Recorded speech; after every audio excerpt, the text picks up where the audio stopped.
이제 오늘 설교 제목은 때가 되면 그들이 돌아오리라 하는 것은 호세 3장에 나오는 말씀인데 이 말씀 너무나도 저는 좋습니다.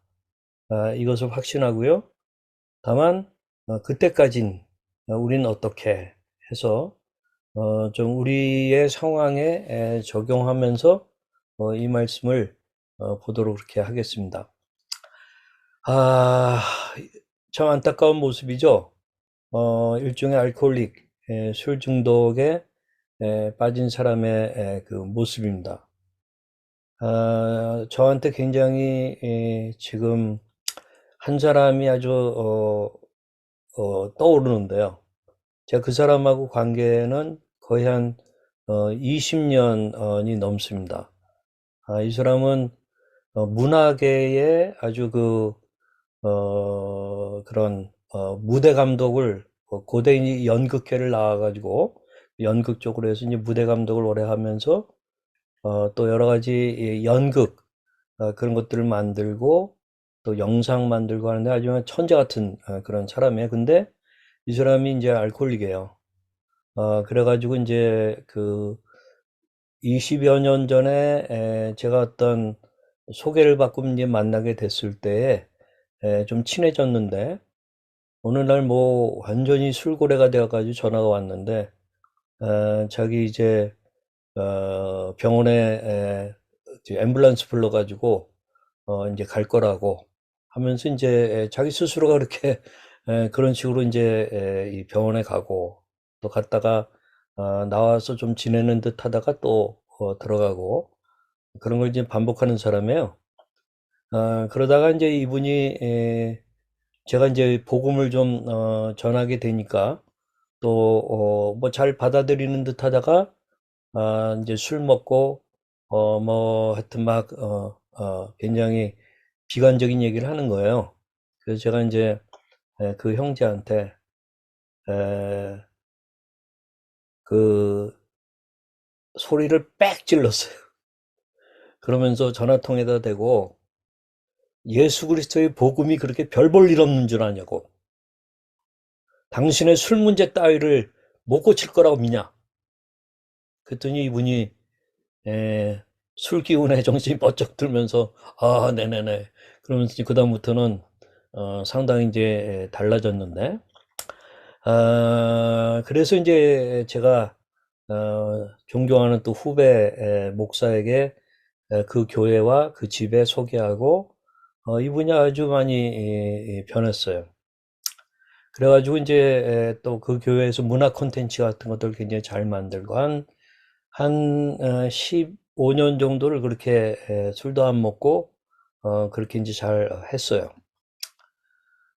그야말로 놀랍게 변화된 복음의 어떤 능력 이런 것들을 이제 보고 공동체의 중요한 거 이렇게 이제 봤는데 아 근데 지금은 안 그래요. 지금은 아마 이 사진의 모습일 거예요. 또다시 술로 빠지게 됐어요. 그래서 이분은 지금 아마 교회 공동체를 떠났고 저기 이제 따로 살면서 혼자 살면서 아주 가끔 뭐 저한테 연락이 오는데 대개는 이제 술 먹고 연락 오는 경우들이 많아요. 그래서 제가 이 복음과 기독교 공동체로도 완치가 안 되나. 그래서 한동안 굉장히 힘들었었어요. 왜냐면 이분이 거의 한 15년 정도를 정말 놀랍게 변화되어 가지고 그런 일들이 일어났었던 거거든요. 근데 이제 다시 또 돌아가게 되니까 도대체 복음이 제가 별 볼 일 있는 없는 줄 아냐라고 그랬는데 정말 이 별 볼 일 없는 건가? 또 기독교 공동체 정말 별 볼 일 없는 건가? 이런 사람의 완치 이거 안 되나? 하면서 이제 이 많은 고민들을 좀 하게 됐는데 왜 그럴까? 했는데 이제 제가 이 자주 얘기하는 거죠. 이 술 중독인이 뭐 암에 걸렸다든가 또는 정신과적인 어려움이 있다든가 하는 완치는 사실상 불가능하고요. 그러나 이제 관해라고 그래가지고 그 증상들이 억제되고, 그 다음에 줄어들고, 그래서 거의 준완치의 상태까지 가는 것은 이제 가능합니다. 그런 사례들이 너무나도 많고요. 그러면서 이제 제가 이 형제와 관련해 가지고 생각을 해보게 되니까 이제 조금 제가 낙관적으로 완치라는 것을 생각하면서 좀 방심을 했다 하는 생각이 좀 들었어요. 그러면서 이 관해가 그에게는 왜 안 되었나? 참 좋은 공동체긴 하거든요. 그렇긴 한데 거기는 이제 주로 그 비알콜릭 또는 뭐 그런 어떤 당사자 중심의 그러한 그 공동체다 보니까 이제 이 형제의 이러한 어려움이 있고 외로움이 있고 또 스트레스가 있고 그럴 때는 나눌 기회가 없었던 거예요. 그래서 이제 제가 한 가지 느낀 것은 이 형제에게 그 한 15년 동안 신앙적인 기초를 놓고 하는 거는 잘 됐어요. 근데 그 밑바닥, 아까 제가 그 그림으로 보여줬던 것 가운데 그 밑바닥에 정신건강과 관련된 그러한 그 훈습, 이 워킹 스루, 이것이 이 형제한테 없었던 건데 이 형제는 영상물 만들면서 자기가 알코올릭 치료와 관련된 영상물도 막 만들고 그랬어요. 그 정도로 다 알아요. 문제는 제가 아까 얘기했죠. 수영 선수들의 그 수영하는 거고 다 이론적으로 안다고 그래가지고 자기가 물에 뜰 줄 아느냐? 뭐 안 해본서 못 뜨는 거죠. 또 물에 뜬다고 그래가지고 그 자유형이 금방 나옵니까? 아무리 수영 선수의 그런 걸 많이 봤다고 해 그냥 나오나요?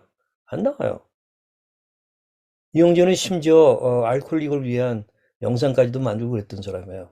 자기 그런 경험이 있으니까 너무나도 리얼하게 잘 만들었어요. 그러나 자기 자신이 그 수영 연습하듯이 그런 워킹 스루 훈습의 과정에 잘 못 들어간 거고 또 이것을 공동체적으로 받쳐줄 수 있는 그런 일들이 안 일어난 거죠. 그래서 이제 지금은 안타까운 좀 상황에 있지만 다시 한번 저는 복음의 위대함, 기독 공동체의 파워 그것을 믿는 가운데 이 형제를 놓고 기도도 하고 또 하나님의 인도를 구하려고 이렇게 합니다.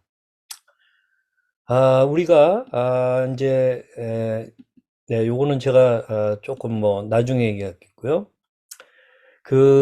오늘 주제가 때가 되면 그들이 돌아오리라 하는 호세아서의 메시지인데 제가 이제 호세아서를 일단 여러분들에게 처음 접하는 분들이 있으면 요 스토리를 요 그림을 가지고 얘기하겠습니다. 하나님께서 거기 고멜이라고 하는 뭐 이른바 창녀죠. 를 사랑하고 결혼도 하라고 그랬어요. 그러니까 거기 몸 팔려간 상태니까 돈 주고 빼오고 그렇게 해서 이제 그 자녀도 낳고 그랬습니다. 그러나 이 여인의 오랫동안의 습관화된 행습이 그대로 고쳐지진 않죠. 그렇기 때문에 여전히 다른 남성을 찾고 관계 중독에 빠지고 성중독에 빠지는 그러한 일들이 일어났습니다. 근데 그러다가 우리가 호세아서를 보게 돼 왜 하나님이 호세아 부부 생활을 통해서 얘기하냐면 바로 이것입니다. 호세아와 예수는 사실 같은 의미입니다. 구원이라고 하는 바로 하나님이 너희 이스라엘들을 그렇게 매춘 행위를 하고 영적으로 가늠하는 그런 행위를 하는 너희들을 하나님이 마치 호세아가 고멜을 기다리고 다시 데려오고 돈 주고 또 사오고 하는 그러한 일들을 하는 가운데 마침내 이 구원을 해서 우리가 호세아서를 읽어보게 되면은 이 고멜이 나중에 변화된 것을 보여주는 그러한 말씀들이 나옵니다. 때가 돼서 정말 그가 돌아오는 그런 일들이 일어나고 하는 것들을 보게 되고 일종의 비유를 통해 가지고 이스라엘이 이제 돌아오게 된다 하는 그러한 말씀을 주고 있습니다. 그렇기 때문에 여기 이 호세아는 원래 그 전에 여호수아랑 같은 의미고요. 그 다음에 바로 예수를 뜻하는 말과 같습니다. 그리고 이제 호세아의 아내인 고멜은 이스라엘을 상징하는 거였고, 더 나아가서 죄인들을 말하는 거고, 제가 고시라서 고직한 해서 뭐 그런 게 아니라 죄인이기 때문에 나도 고멜에 해당된다. 그렇게 생각을 해요. 근데 제가 이런 비유의 프레임을 조금 바꿔가지고 호세아는 가족에다가 두고 고멜은 우리 이 조울증이라든가 또는 이 우울증이라든가 조현병이라든가 또는 알코올이라든가 하는 그러한 심정고 심각한 정신정서적 고통을 받고 있는 사람들의 로 이렇게 한번 그렇게 대비해서 생각을 좀 해보려고 그래요. 왜냐하면 조금 아까 제가 예에서 들었듯이 거의 뭐 15년 동안 아주 노멀하게 잘 살던 사람이 다시 술로 돌아가는 그런 아주 안타까운 문제들이 생겼는데 마치 고멜의 모습을 보는 것 같아요. 그런 가운데 제가 이 호세아서 말씀이 떠오르면서 호세아서를 좀 새롭게 좀 연구를 하게 됐어요. 그래서 제가 이제 호세아서 3장에 있는 말씀을 유진 피터슨의 이 메시지 성경이라고, 이것은 의역을 한 말씀입니다. 그게 굉장히 쉬워요. 그리고 굉장히 현대어로 되어 있어요. 그래서 그걸 쭉 보면서 제가 호세아의 이 메시지를 여러분들과 함께 나누기를 원하는데, 1절에 또 하나님께서 내게 명령하였다. 처음부터 다시 시작하여라. 내 아내를 다시 사랑하여라. 지금도 최근에 사귄 남자와 침실에 누워있는 내 아내, 너를 속이는 내 아내를 말이다 하면서 이 다시 사랑해라, 다시 시작해라. 네, 우리 뭐 저희 19년, 29년, 21년 된 조우와 그레이를 보게 되면은 중간중간에 포기했던 때가 굉장히 많았어요. 여러분들 아시다시피 두 아이 합치면은 17번을 입원했잖아요. 그러니까 정말 저희들 좌절하고 낭만, 어떤 때는 두 놈이 번갈아 가면서 입원할 때가 있었어요. 근데 하나님께서 저희들에게 처음부터 다시 시작하여라.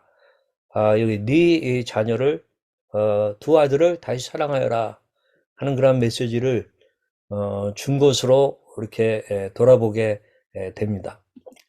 하나님인 내가 이스라엘 백성을 사랑하듯 그녀를 사랑하여라. 맞습니다. 저희가 부모로서 자녀를 사랑하게 된 것은 17번씩 입원하고 뭐 수많은 그런 어려움이 있다 할지라도 하나님이 나를 사랑하지 않은가, 그런 것처럼 우리 아이들을 사랑하자. 그러면서 마음 내키는 대로 온갖 신들과 놀아나는 그들을 내가 여전히 사랑하던 말이다 하면서, 저는 이 호르몬의 작용 때문에 그냥 마음 내키는 대로 충동적으로 살아갈 때가 있었던 우리 아들들, 이 때문에 스스로도 감당하기 힘든 그러한 아이들을 이 하나님이 이스라엘 사랑하는 것을 기억하면서 저희들도 여전히 사랑해야 된다 하는 생각을 했었어요. 2절부터 3절에 보면 나는 그렇게 했다. 그녀를 되찾기 위해 큰 돈을 지불했다. 종 하나를 살 수 있는 돈을 들였다. 종 하나라는 사람을 살 수 있는 돈이면 그 사람 어느 정도일까요? 꽤 많겠죠? 나는 그녀에게 말했다. 이제부터 당신은 나와 같이 살 것이요. 몸을 파는 일, 여러 남자들과 놀아나는 일은 이제 끝이요. 당신은 나와 같이 살고 나는 당신과 같이 살 것이요. 하고 해서 이제 하나님의 말씀에 순종해가지고 그렇게 시작을 했던 거예요. 그래서 이스라엘 백성은 오랜 시간을 안전과 보호 없이 종교와 위로 없이 경건과 기도 없이 살게 될 것이다. 마치 고멜에 비유하면서 이스라엘 백성을 다시 얘기하기를 그렇게 이제 살게 된다. 그러나 여기 정말 할렐루야입니다.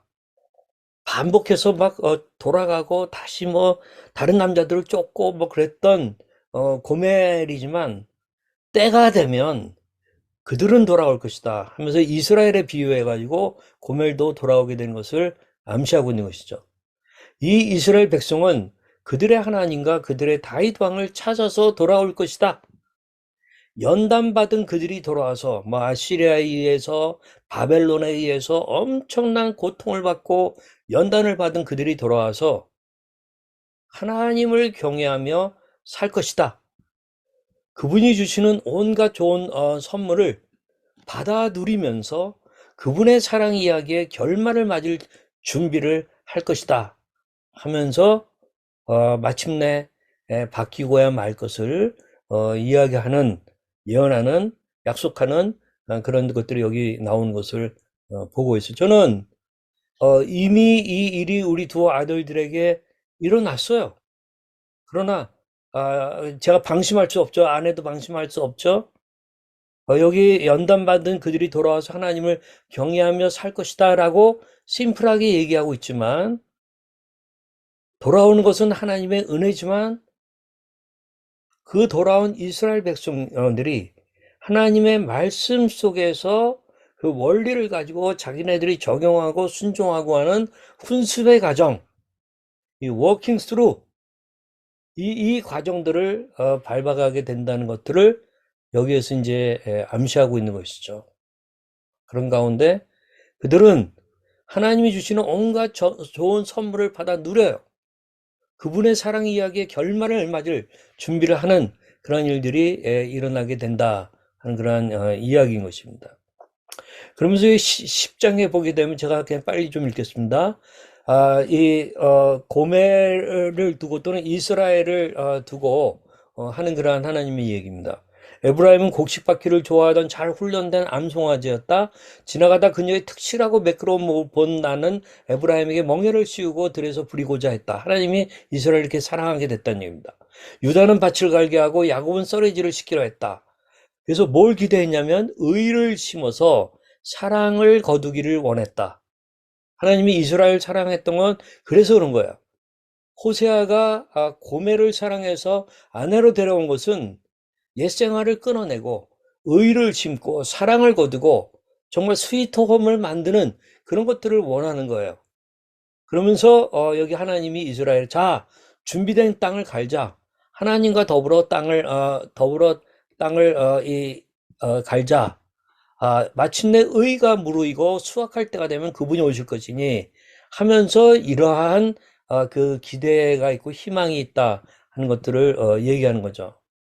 근데 어떻게 됐습니까? 그러나 너희는 악한 길을 같았고 악의 곡물을 수확했으며 거짓의 야채를 먹었다. 너는 내 힘을 믿었으며 무기와 사람의 힘을 자랑했다.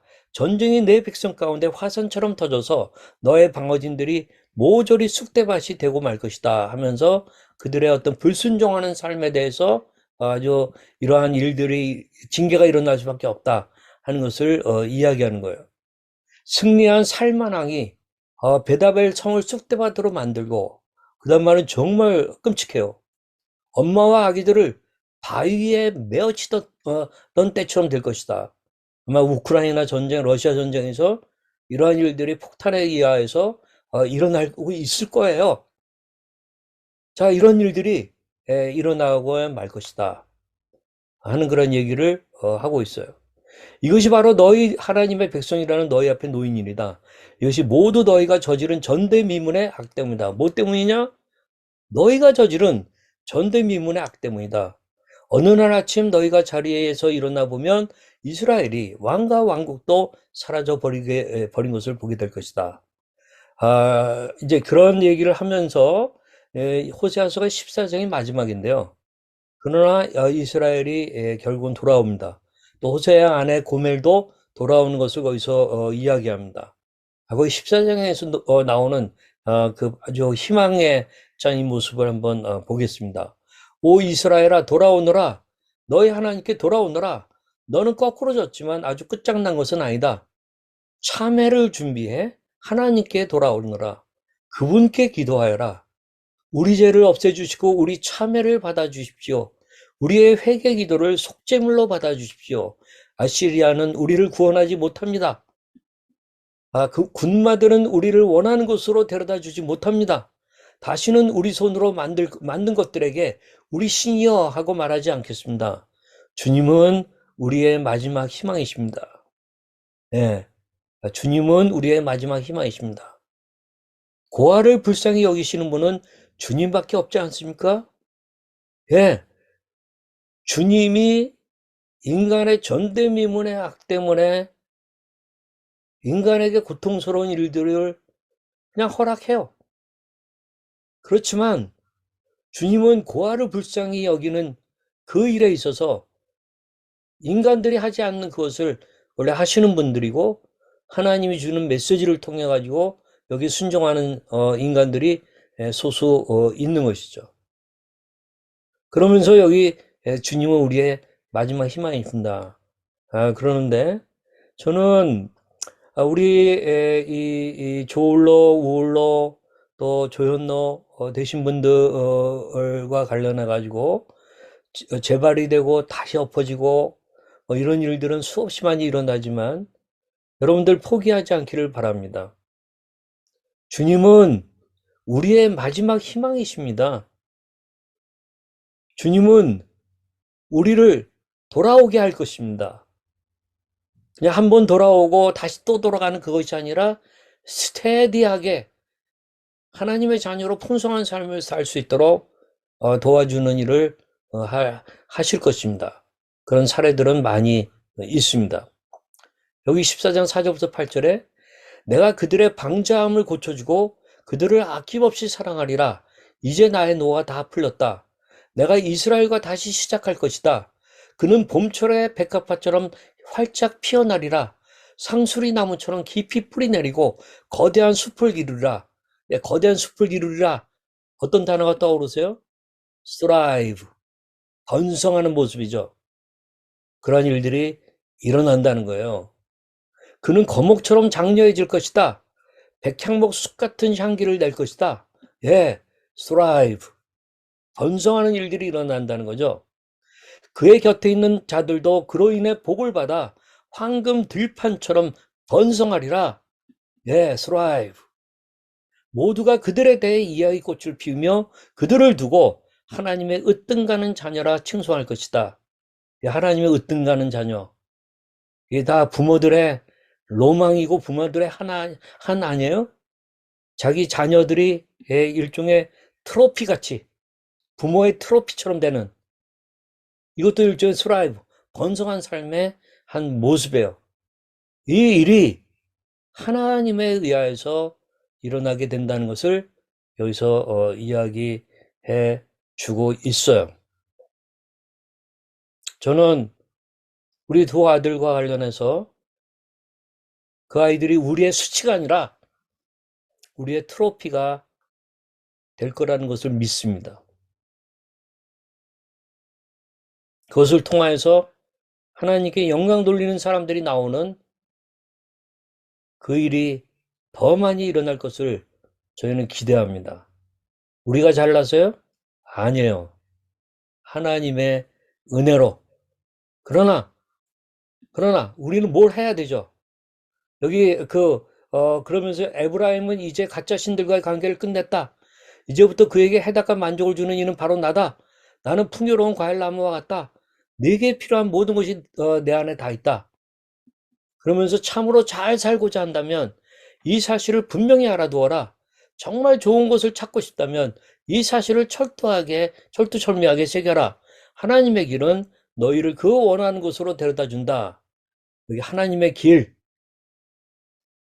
의롭게 사는 자들, 의롭게 산다는 게 지속적으로 열매를 맺는 삶입니다. 한번 맺고 다시 꼬꾸라지고 그게 아니라 꾸준히 의의 열매를 맺는 그런 것을 말합니다. 그 길을 평탄하게 걷지만 그릇되게 사는 자들은 늘 비틀거리다 넘어지고 만다 하면서 여기서 중요한 개념, 훈습의 개념, working through, 이것이 전제되어 있는 것을 볼 수가 있습니다. 예, 우리는 하나님의 은혜로 하나님께로 돌아가기도 하고, 무성한 삶, 아주 그냥 숲이 무성한 것처럼 번성하는 삶, 그 스라이브, 그 삶을 살 수가 있어요. 풍성한 삶을 살 수 있어요. 근데 하나님의 원리에 반응해서 우리가 순종하고, 아까 좀 지루한 것 같은 일상을 훈습, 워킹스루 계속해서 해나가고 그럴 때에 이 약속이 성취된다고 하는 그러한 이야기입니다. 그래서 우리는 때가 되면 그들이 돌아오리라. 자, 그럼 그때까지 우리는 어떻게 할까? 바로 우리는 하나님의 은혜에 반응하며 우리 자신이 훈습의 그러한 삶을 살아내야 한다는 것이죠. 제가 여러분들에게 자주 보여주는 이 복음의 이 그림이 있습니다. 호세아가 고멜을 사랑했듯이 창녀와 같은 우리인 죄인들을 향하여서 하나님이 예수 그리스도 호세아를 보내셨습니다. 그리고는 우리의 죄악을 다 짊어지고 돌아가시게 하셨습니다. 그것이 역사적 사실인 것을 분명하게 보이시기 위해서 예수 그리스도는 사흘 만에 부활하셨습니다. 그리고 40일 동안 수많은 사람들에게 보이다가 하늘로 승천하셨습니다. 하나님 보좌에 앉아 계십니다. 그 예수 그리스도를 주와 구세주로 믿는 그러한 사람들에게는 하나님의 성령을 부어주셨습니다. 거듭나게 됩니다. 그리스도의 제자가 됩니다. 이것이 예수 그리스도의 복음이죠. 이 복음을 받아들이게 된 사람에게는 바로 이런 일이 일어난다는 것을 저는 여러분들에게 누차 보여드렸습니다. Before, 자아가 찌그러져 있어요. 그리고 뭔가에 속박되어 있어요. 그러나 이 예수 그리스도를 알고 만난 이 호세아를 만난, 뭐 처음에는 많이 꼬꾸라지기도 하고 다시 돌아가기도 하고 그랬지만 그 꾸준한 호세아의 사랑에 의하여서 우리가 다시 은혜를 받고 힘을 얻고 그 말씀에 순종하게 되고 훈습을 하게 되고 그런 가운데 우리의 자아상도 커지고 자존감도 높아지고 하는 그런 삶으로 바뀌게 된 거예요. 여러분, 이 예수 그리스도의 복음과 우리의 관계에 있어서 우리가 좀 알아야 될 것이 있어요. 칭의. 우리는 죄인이지만 의롭다고 칭해지는 거예요. 뭘로요? 예수 그리스도의 복음으로요. 그러나 칭의, 그 일이 일어났다고 해서 거기서 끝나는 것이 아니라 성화라고 하는 과정을 밟아야죠. 그 성화라고 하는 것은 바로 훈습, working through라고 하는 면이 분명히 있을 것입니다. 이것이 예수 그리스도의 삶에 우리를 믿는 크리스찬들의 삶의 모습인 것입니다. 여러분들은 아까 제가 굉장히 비관적인 예를 서두에 꺼냈었는데 과연 복음과 기독교 공동체가 별 볼 일 없는 그런 거 아니야? 라고 생각하십니까? 안 그래요. 제가 이제 바드를 통해 가지고 한국 사람 중에서도 조울증을 앓고 있지만 자기 관리를 잘해서 관의 상태에 들어갔고 인생을 성공적으로 살아가는 셀럽을 한 3사람만 뽑아달라고 그랬더니 윤종신, 박명수, 김윤아를 얘기하는데 나 이 바드의 이거가 정말 맞는 건지 잘 모르겠어요. 그런데 그렇구나 라고 제가 생각해서 그런 사람들이 있구나. 제가 알고 있는 개개인을 얘기한다면 또 여러 사람들 얘기할 수 있죠. 그래서 이들은 모두 조울증을 앓고 있지만 꾸준한 치료와 노력으로 관의 상태에 들어갔고 인생을 성공적으로 살아가고 있다. 그들의 이야기는 조울증을 앓고 있는 사람들에게 희망과 용기를 준다. 조울증은 치료가 가능한 질환입니다. 조울증을 앓고 있다면 전문가의 도움을 받아 적절한 치료를 받는 것이 중요합니다. 꾸준한 치료와 노력으로 건강한 삶을 회복할 수 있습니다. 이것이 일반 사회의 의학적 관점이에요. 근데 예수 그리스도의 복음으로 인하여서 꾸준히 말씀 속에서 은혜를 받고 그 하나님의 은혜에 힘입어서 훈습이라고 하는 반응을 하고 어떤 우리가 순종하게 됐을 때 크리스천들은 바뀝니다. 제가 이제 여기 미션 디모데라고 하는 프랑스에 있는 공동체, 제가 이건 거의 뭐 한 7, 8년 전, 한 10년 됐는데 직접 그 프로방스에 가서 방문했던 그런 기간이 한 열흘 정도 여기에 있었어요. 이 공동체에 대해서 제가 나중에 한번 자세하게 얘기를 좀 할 텐데 프랑스의 한 40군데에 한 작게는 50명에서 많게는 한 200명 정도 모이는 그런 교회들의 연합체입니다. 근데 이 일이 어떻게 일어났나? 알코올릭들을 대상으로 해서 일어난 거예요. 노숙자들을 대상으로 해서 일어난 거예요. 놀라운 일들이 수십 년에 걸쳐 가지고 일어나면서 굉장히 강력한 초대교회 같은 그런 그 공동체를 이루고 있어요. 네, 예수 그리스도의 복음으로 말미암아 우리 자녀들과 또는 우리의 어떤 문제가 관해 상태로 가게 되는 것은 가능합니다. 우리가 훈습이라고 하는 그런 일들을 서로 도와가면서 하는 가운데 우리가 그런 관해 상태에 가게 되는 그런 일들이 가능합니다. 예수 그리스도의 복음은 파워가 있습니다. 복음의 공동체는 우리에게 기적을 가져다 줍니다.